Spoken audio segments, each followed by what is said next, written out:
நேயர்களே, இன்னைக்கு நாம் பார்க்க போகிற மிக முக்கியமான நிறைய விஷயம் இருக்குது. அதில் காசாவுடைய நிலைப்பாடு ரொம்ப கடினமான ஒரு சூழலில் உருவாயிருக்கு.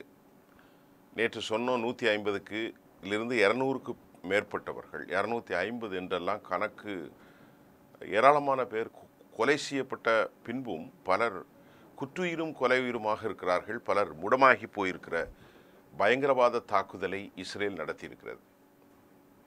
இந்த பயங்கரவாத தாக்குதலை நடத்திய இஸ்ரேல் பயங்கரவாதிகளை எதிர்த்து தான் தாக்குதல் நடத்துவதாக சொல்வது ஒரு உலக சமூகத்தை பெரிய ஒரு அதிர்ச்சியில் ஆழ்த்தியிருக்கிறது.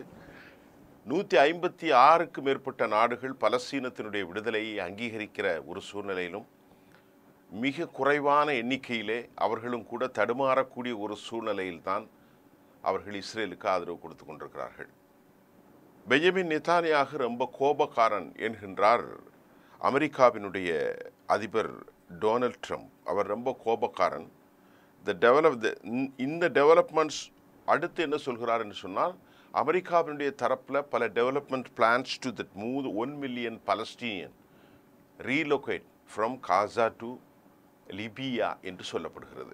இது ஒரு மிக மோசமான விவகாரம். ஒரு நாஸ்டி காசா ஃப்ரீ ஜோன் அப்படிங்கிற வார்த்தையையும் கூட ட்ரம்ப் பயன்படுத்துகிறார். அவர் தொடர்ந்து சொல்லக்கூடிய விவகாரம் என்னென்றால், காசாவில் வாழ்வதற்கான வழிவகைகளற்ற ஒரு தேசம். அப்போ காசாவில் வாழ்ந்து கொண்டிருந்த பல்லாயிரக்கணக்கான மக்களை, லட்சக்கணக்கான மக்களை, பல்லாயிரக்கணக்கான ஆண்டுகளாக இருப்பவர்களை இவர்கள் கொலை செய்து இவன் இஷ்டத்திற்கு இடமாற்றம் செய்வதை நியாயப்படுத்துகிறது அமெரிக்கா. புதிய பயங்கரவாத தாக்குதலை நடத்த திட்டம் இருப்பதாக இஸ்ரேல் சொல்கிறது. எக்ஸ்டென்சிவ் ஸ்ட்ரைக், அதாவது இன்னும் அதிகமாக காசாவில் நாங்கள் போர் செய்து கொண்டு தானே இருக்கிறார்கள். இதை ஆரம்ப கட்டம்தான். New offensive pitches in Palestinian territory, the operation Gideon chariots, இது பிபிலிக்கல் நேம்ஸை அவர் போடுகிறார். த ஆப்ரேஷன் கிடியன் சாரெட்ஸ், ஏற்கனவே இதே தான் பேரை வைத்திருந்தார். Defeating Hamas as per the Israeli military அப்படின்னு இஸ்ரேல் தரப்பில் சொல்லப்படுது. பயங்கரமான ராட்சச விமானங்கள், குண்டுகள், அமெரிக்கா கொடுத்த குண்டுகள் தான். எதிர்த்து மக்களை கொலை செய்வதற்கு மற்றொரு அட்டாக்கை நாங்கள் தொடரப்போகிறோம். ஏனென்றால் அவர் பைத்தியக்காரனாக மாறியிருக்கிறார். இவர் நெத்தானியாகு என்ன செய்வதென்று அவருக்கு புரியவில்லை. ஆக தன் ஆட்சியை அவருடைய முகங்களை எல்லாம் பார்க்கின்ற போதே தெரியும்.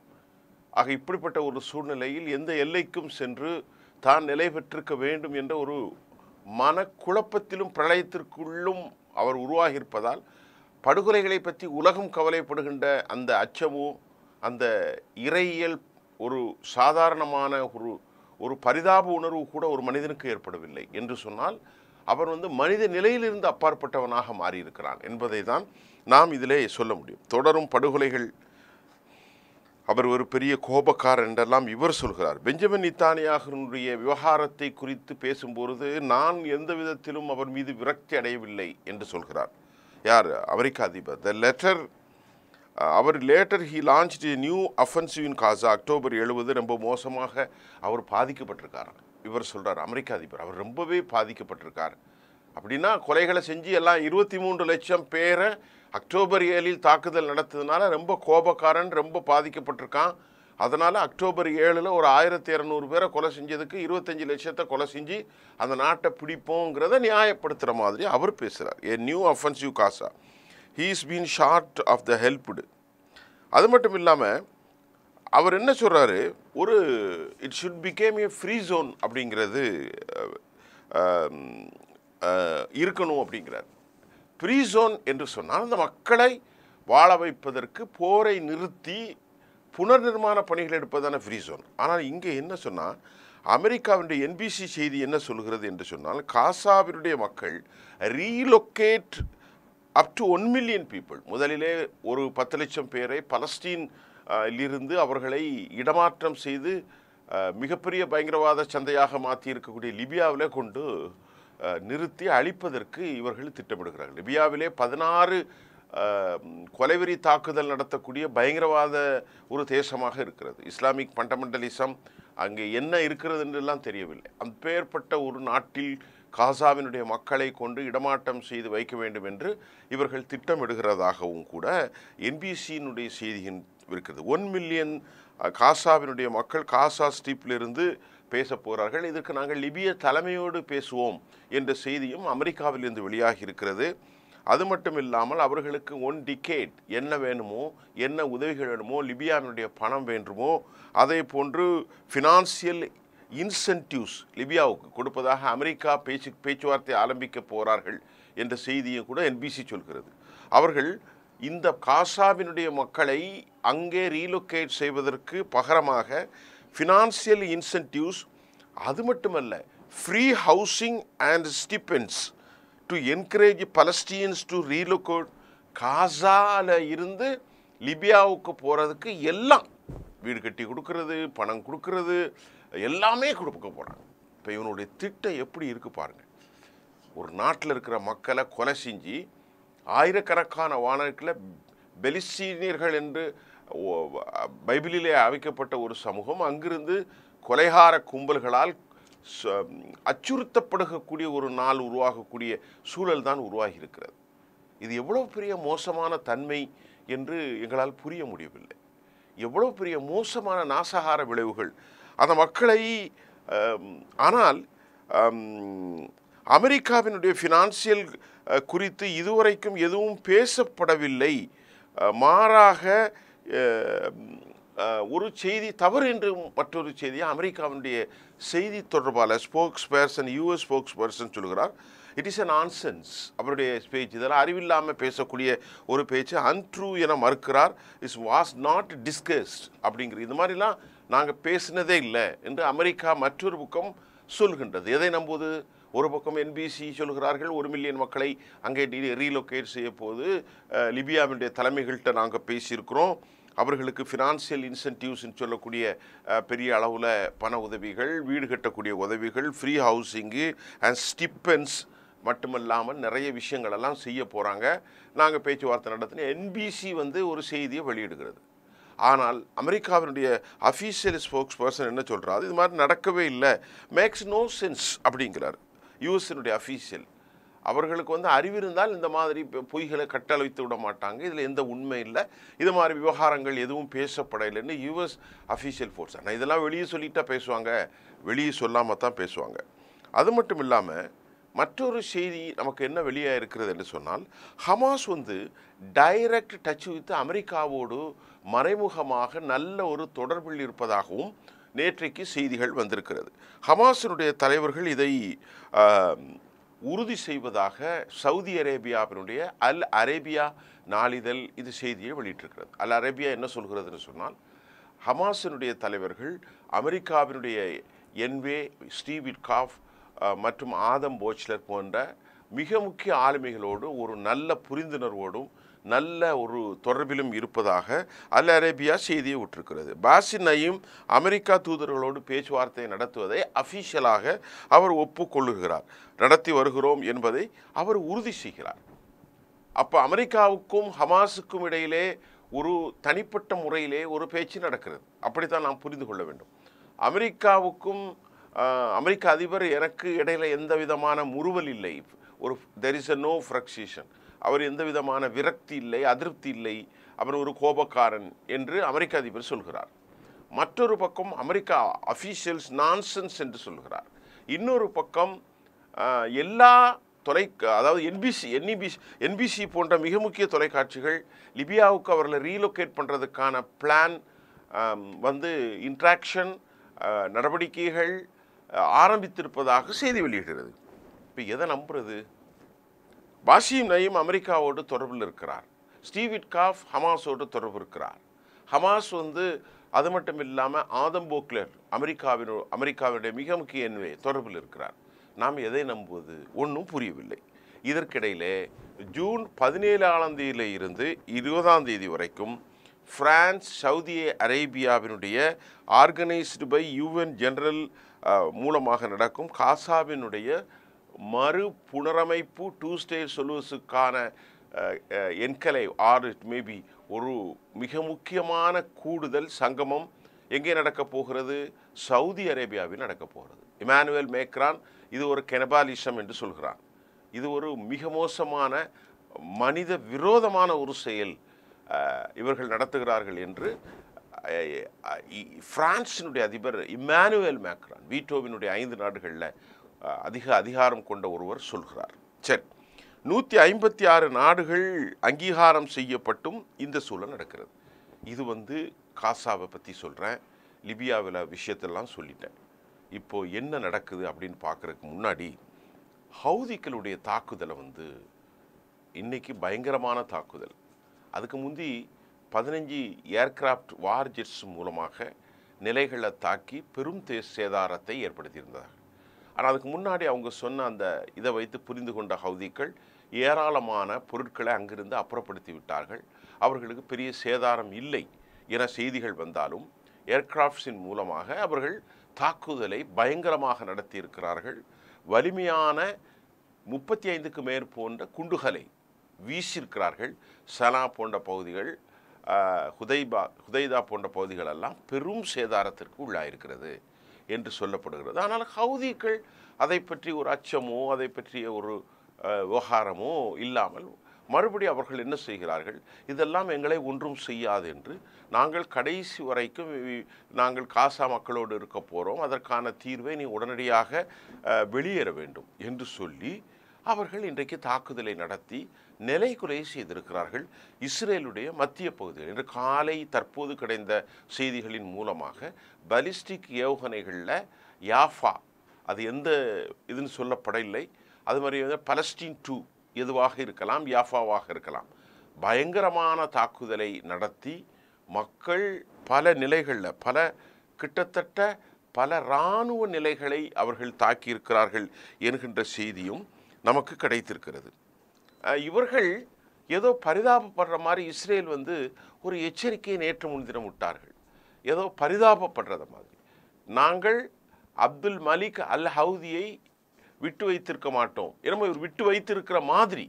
ஏற்கனவே இஸ்மாயில் ஹனியை கொலை செய்ததைப் போல், யஹியா சின்வாரை கொலை செய்ததைப் போன்று, அதை போன்று ஹசன் நஸ்ருல்லா, பாத் ஷுக்கூர், அலி கராரி மிக முக்கியமான தலைவர்களை நாங்கள் கொலை செய்ததை போன்று அப்துல் மலிக் அல் ஹவுதியை கொலை செய்ய போகிறோம்.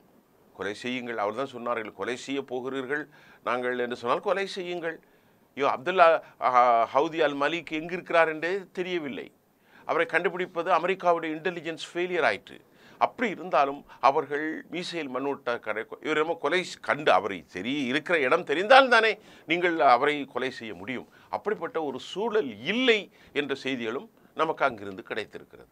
ஆகவே இந்த மிரட்டலுக்கெல்லாம் நாங்கள் பயப்பட போவதில்லை, நீங்கள் உங்களால் முடிந்ததை பாருங்கள் என ஹவுதிகள் சொல்லிவிட்டார்கள். இப்போ ஹவுதிகளோட அமெரிக்கா சீஸ்ஃபயரை கொண்டு வந்தாங்க. அமெரிக்காவுடைய யுஎஸ்எஸ் ஹரி ட்ரூமன் அங்கிருந்து புறப்பட்டு போய்விட்டது. எங்கிறது மத்திய தரைக்கடல், அரபிக்கடலில், செங்கடலில் நின்று கொண்டிருந்த ஹரி ட்ரூமன் அமெரிக்காவுக்கு திரும்பிவிட்டது. அமெரிக்காவுக்கு திரும்பினால் இனி அமெரிக்காவிலிருந்து எந்த விதமான ஒரு ஏர்கிராஃப்ட் கொண்டிருக்கக்கூடிய ஷிப்பும், வார்ஷிப், குரூஸ் எதுவும் இங்கே வராது என்றும் சொல்லப்படுகிறது. அவர்கள் வேலையை பார்த்து கொண்டு ஏராளமாக பணங்களை இழந்து, ஆட்களை இழந்து, பலத்தை இழந்து, ஹவுதிகளோடு 1700 நிலைகளோ அதற்கு கீழேயோ முன்ன பின்ன தாக்குதல் நடத்தியும் ஹவுதிகளோடு முடியாமல் ஓமனின் மூலம் ஒரு சமாதான தூதை ஏற்படுத்தி வந்த நோக்கத்தை நிறைவேற்ற முடியாமல் அமெரிக்கா புறப்பட்டாங்க. இதுதான் முக்கியமான செய்தி. இஸ்ரேலிருந்து வந்த பத்திரிகைகளுடைய மிக முக்கியமான செய்தி, சின்பட் போன்ற தலைவர்கள், இஸ்ரேலுடைய மூத்த இராணுவ ஆய்வாளர்கள், போரியல் வல்லுநர்கள் ஹவுதிகளை நீ எந்த காலத்திலும் தோற்கடிக்க முடியாது என்று சொல்லியிருக்கிறார்கள். இந்த 15 ஏர்கிராஃப்டை வைத்தாலும் 100 போட்டாலும் ஹவுதிகளை நீ தோற்கடிக்க முடியாது. அவரிடத்தில் அவ்வளோ வல்லமை இருக்கிறது, ஹைப்பர்சோனிக் இருக்கிறது, க்ரூஸ் மிசைல்ஸ் இருக்கிறது, பலிஸ்டிக்ஸ் மிசைல் இருக்கிறது, மிக வல்லமையாக மனநிலை கொண்டிருக்கிறவர்கள், தொழில்நுட்பத்தில் எல்லா விவகாரமும் இருக்கிறது. இன்டெலிஜென்ஸ் ஃபெயிலியர் என்பதை ஏற்கனவே சின்பட் சொன்ன மாதிரி இஸ்ரேலிய போரியல் ஆய்வாளர்கள், ஓய்வு பெற்ற ஏர்கிராஃப்ட் மற்றும் இராணுவ தளவார்கள், ஐடிஎஃப் வீரர்கள், அரசியல் தலைவர்கள் எல்லோரும் சொல்லிட்டார்கள். ஆகவே ஹவுதிகளோடு நீ போரிட்டு வெல்வது சாத்தியம் இல்லை என்ற செய்தியும் சொல்லியிருக்கிறார்கள். இந்த நிலையில் அமெரிக்காவுடைய அதிபர் அமெரிக்காவுக்கு போய் என்ன சொல்கிறார் என்று சொன்னால், ஈரானுடைய விவகாரத்தை குறித்து அவர் பேசுகிறார். ஈரான் வந்து ஒரு செழிப்பான நாடாக இருக்கிறது, ஆயில் இருக்குது, கேஸ் இருக்குது, அதை விட்டுட்டு எதுக்கு அவனுக்கு வந்து இதை தேடுறா அப்படிங்கிறாப்புல. எதை? நியூக்ளியர் வெப்பன்ஸ் உனக்கு எதுக்கு அப்படிங்கிறார். அமெரிக்க அதிபருடைய இந்த பதிலுக்கு மிக மோசமான கடும் கண்டனத்தையும், அமெரிக்கா ஒரு சத்தானிக் ஃபோர்ஸ் என்பதை ஏற்கனவே சொல்லி கொண்டிருந்த ஷியா பிரிவினுடைய தலைவர் கோமேனி அமெரிக்காவை மாக் என்ற செய்தி வந்திருக்கிறது. கிண்டல் செய்திருக்கிறார், பரிகாசம் செய்திருக்கிறார்.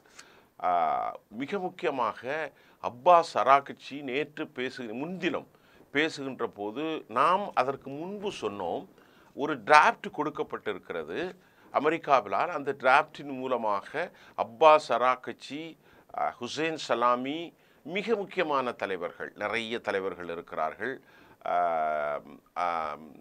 கொமேனி போன்றவர்கள் அமெரிக்காவினுடைய இதை பேச்சுவார்த்தை நடத்துகிறோம் என்று ஒரு செய்தி வந்தது. வந்த செய்தியைத்தானே நாங்கள் சொல்ல முடியும்.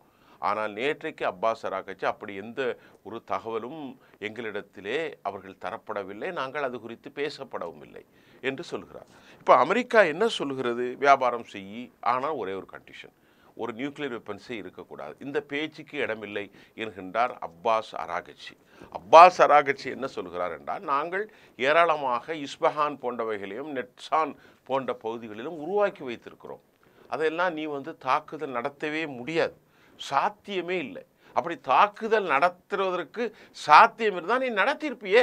நீ தாக்குதல் நடத்துவதற்கு ஒன்றால் இயலாத காரணத்தினால் நாங்கள் அண்டர் கிரவுண்டில் வச்சுருக்கிறோம், பல்லாயிரக்கணக்கான பல நூறுக்கணக்கான மீட்டர்ஸ் அல்லது அடிகளுக்கு ஆறே ட்ரில் பண்ணியிருக்கோம், மிகப்பெரிய உலகத்தை வைத்திருக்கிறோம், அங்கெல்லாம் நீ தாக்குதல் நடத்த முடியாது. நடத்த முடிஞ்சால் நடத்திக்கோ, ஆனால் நாங்கள் இப்பொழுது இருக்கும் அட்டாமிக் ஜோன், இந்த பவர் நியூக்ளியர் பேஸில் இதில் நாங்கள் என்ரீச் பண்ணுவோம், நல்ல பணிகளுக்காக என்ரீச் பண்ணுவோம், நீ வந்து வேணால் அதை மானிட் பண்ணிக்கோ. ஆனால் அதை விட்டுட்டு நீ சொல்கிற மாதிரி ஸ்டாக் பில்ஸு அதை இம்போர்ட் பண்ணலாம், அது பண்ணலாம், இது பண்ணலாம், அதெல்லாம் கையை விட்டுறணும், ஒரு சின்ன துளி கூட இருக்கிறதெல்லாம் அமெரிக்காவுடைய மிரட்டல்கள், இஸ்ரேலுடைய மிரட்டல்கள் எங்கள்கிட்ட வேலைக்கு ஆகாதுங்கிறதுனால தான் நீ எங்கூட பேச்சுவார்த்தைக்கு வரா அப்படின்னு அப்பாஸ் அராக்ச்சி தெளிவாக சொல்லிட்டாங்க. அதில் ஒரு விஷயம் என்ன தெரியுமா? அவங்களுடைய ப்ராக்சின்னு சொல்லக்கூடிய ஹவுதிகளோட இவர்கள் முடியலன்னு சொன்னால் அவன் எவ்வளோ ஆயுதம் வச்சுருப்பான், எவ்வளோ டெக்னாலஜி வச்சுருப்பான், இது அமெரிக்கா உணர்ந்திருக்கிறது. ஆக உணர்ந்து தான் அமெரிக்கா மேக்சிமம் ப்ரெஷர் எப்படியாவது மிரட்டி இவனை ஃபுல்லாக ஒன்றும் இல்லாமல் ஆக்கி இஸ்ரேலே வலிமையான ஒரு சக்தியாக மாற்றிடணும் அப்படின்ட்டு அவர்கள் நினைக்கிறார்கள். இதுக்கிடையில் அமெரிக்காவினுடைய எனவே ஸ்டீவ் விட்காஃபுடைய பேச்சு மத்திய கிழக்கில் வந்து பெரிய யூரோப்பிய தேசத்திற்கு மாற்றமான ஒரு பெரிய தொழில் புரட்சி, ஒரு ரெவல்யூஷனை உருவாக்குவதற்கு ஒரு இன்டர்நேஷ்னல் மார்க்கெட்டை உருவாக்க போகிறோம். அந்த உருவாக்கத்தில் ரொம்ப கவனமாக கேளுங்கள், அந்த உருவாக்கத்தில் சவுதி தலைவராக இருக்கலாம், அதை அடுத்து யுனைடெட் அரபு எமிரேட்ஸ், கத்தர், இவர்களெல்லாம் அமெரிக்காவினுடைய ஒரு நேசர்கள். இந்த நாடுகள் இவர்களோடு ஆப்ரஹாம் அக்காடை, ஏற்கனவே மொராக்கோ, யுனைடெட் அரபு எமிரேட்ஸ் எல்லாம் இருக்குது. சிரியாவினுடைய அபு முஹம்மது அல் கொலானி என்ற அகமது சாரா இவரையும் இணைத்து முழுமையான ஒரு பாதுகாப்பு மண்டலமாக உருவாக்கி விடுவது. உங்களுக்கு புரிகிறதா? அதாவது அவர்களுடைய திட்டம் என்னவென்றால், ஒரு பெரும் பொருளாதார நிலை கொண்டு அவர் என்ன சொல்கிறார், ஸ்டீவ் விட்காஃப் அவர் ஒரு யூசர் தான், ரொம்ப ஒரு டெக்னாலஜி, ஒரு ஃபண்டமெண்டலான நாலேஜபுள் ஒரு ஹப்பாக இருக்கிறது இங்கே இஸ்ரேல். அவங்கள்ட்ட ஏராளமான தொழில் வளம், டிஜிட்டல் ஃபோர்ஸ், நிறைய ஆட்டாமை, டிஃபென்ஸ் கோர் எல்லாமே இருக்குது. அப்போ அவங்கள ஒரு பக்கம் வச்சிடலாம். இன்னொரு பக்கம் சவுதி, இவங்கள்ட்ட நிறைய டிஜிட்டல், நிறைய புதிய இனோவேட்டிவ் சிஸ்டம்ஸ், ஏஐ தொழில்நுட்பங்கள், பொருளாதார வல்லமைகள், தேசத்தினுடைய வளர்ச்சி நிறைய இருக்குது சவுதி அரேபியா. அப்போ சவுதி அரேபியா, கத்தர், அதே போன்று அமெரிக்காவினுடைய மற்றொரு ப்ராக்சி, அதே போன்று மூன்றாவது யுனைடெட் அரபு எமிரேட்ஸ், அதில் ஒரு 7 கண்ட்ரி என்னமோ இருக்குது. எல்லாவற்றையும் இணைத்து ஒரு பெரிய ஹப்பாக உருவாக்கிடலாம். யூரோப்புக்கு அப்புறம் யூரோ தான் இப்போ வீழ்ச்சி அடைஞ்சிட பிறகு இதை கொண்டு வந்து அமெரிக்காவும் இதில் தலைமை பொறுப்பு எடுத்து சவுதி அரேபியா, இஸ்ரேல், கத்தர் மற்றும் யுஏஇ உருவாக்க நாங்கள் திட்டமிட்டிருக்கோம். அதனால் சண்டே முதல்ல நிறுத்தினா தான் இதை பார்க்க முடியும். யார் சொல்கிறா? Steve Witkoff. அவருடைய அவருடைய வெளிப்படுத்துதல் அப்படி தான் இருக்குது. சண்டை முதல்ல நிறுத்து, ஈரானை காலி பண்ணணும், அல்லது ஈரானை வந்து துடை தெரியணும். ஈரானை ஐசோலேட் பண்ணிட்டேன்னா நாங்கள் பண்ணிக்குவோம். ஈரான் அல்லது ட்ரேட் எங்கள்கிட்ட பண்ணால் ஒரு அடிமையாக நீ இருக்கணும். இந்த அணு ஆயுதம் வைத்துக்கொள்வது, தளவாடங்கள் வைத்துக்கொள்வது, இஸ்ரேலை மிரட்டுறது, இதெல்லாம் கிடையாது. இஸ்ரேல் எங்களுக்கு ரொம்ப நம்பகமானவன், எங்களுக்கு மட்டும் இல்லை அரபிகளுக்கும் நம்பகமானவராக உருவாக்குவதற்கு தான் 2017 நாங்கள் ஆப்ரஹாம் அக்காடை உருவாக்கியிருக்கோம். எல்லாத்தையும் கைவிடு, get rid all the weapons. ஆனால் எங்களுடைய எங்களுடைய ரூஃப்லவா ஒரு we can treated as slave. நாங்கள் உன்னை ஒரு அடிமையாக ட்ரீட் பண்ணுவோம், கொடுப்பதை வாங்கிக்கோ, வியாபாரம் பண்ணிக்கோ. அப்புறம் சீனாவோடு சேர்ந்து கொண்டு, ரஷ்யாவோடு சேர்ந்து கொண்டு, வடகொரியாவோடு சேர்ந்து கொண்டு ஒரு பெரிய கூட்டணிலாம் அமைச்சு மிரட்டாத அப்படின்ட்டான். இப்போ அப்போ என்ன சொல்கிறான், ஈரான் அதெல்லாம் நடக்காது. ஆக இப்படிப்பட்ட முறுவல்கள் தொடர்கின்றது. அமெரிக்கா இதுவரை எந்த ஒரு இதுவும் நடத்த முடியவில்லை. மார்க்கோ ரூபியோ என்ன சொல்கிறான்னு சொன்னோன்னா, உடனடியாக அமெரிக்காவுடைய விவகாரத்துறை பீஸ் ஆர் எஸ்கலேஷன் ரெண்டே ஒன்று தான், நீ வந்து உடனடியாக வந்துரு, அப்படின்னா ரொம்ப மோசமான விளைவுகள் ஏற்படுத்துன்னு டொனால்ட் ட்ரம்ப் மிரட்டுகிறார்கள். இதுதான் இன்றைக்குள்ள செய்தி. இன்னொரு விஷயம் சொல்லி முடிச்சிடுறேன். இது வந்து ஒட்டுமொத்த அரபுகளுக்குமான ஒரு செய்தியா அல்லது உலக செய்தியாக தெரியல. இங்கே பாருங்கள், அமெரிக்க அதிபர் அமெரிக்காவில் சொல்கிறாரு, நாம் உக்ரைனில் நிறைய பணத்தை இழந்துட்டோம், உக்ரைனில் நாசமாக போயிட்டோம், ஜோபிடனுடைய அறிவு இல்லாத விவகாரத்தினால இன்றைக்கி அவனை வழிக்கு கொண்டு வந்து எழுதி வாங்கிட்டேன். ஆனால் இப்போ நான் அந்த 300 லட்சம் கோடிக்கு மேலே 4 ட்ரில்லியனை கொண்டு வந்துட்டேன். அது இழந்தது கொஞ்சம் தான், ஆனால் நான் இப்போ கொண்டு வந்திருக்கிற பணம் எவ்வளோ தெரியுமா, நிறைய கொண்டு வந்திருக்கேன். யார்கிட்ட சொல்கிறாரு, ட்ரில்லியன்ஸ். டொனால்ட் ட்ரம்ப் அமெரிக்காவுக்கு சொல்கிறார். ஸ்டீவ் விட்காஃபினுடைய இந்த மத்திய கிழக்கு ஐரோப்பா இந்த செட்டில்மெண்ட் இந்த விவகாரத்தை தாண்டி நாங்கள் ரொம்ப புத்திசாலி அப்படின்னு சொல்கிறாரு.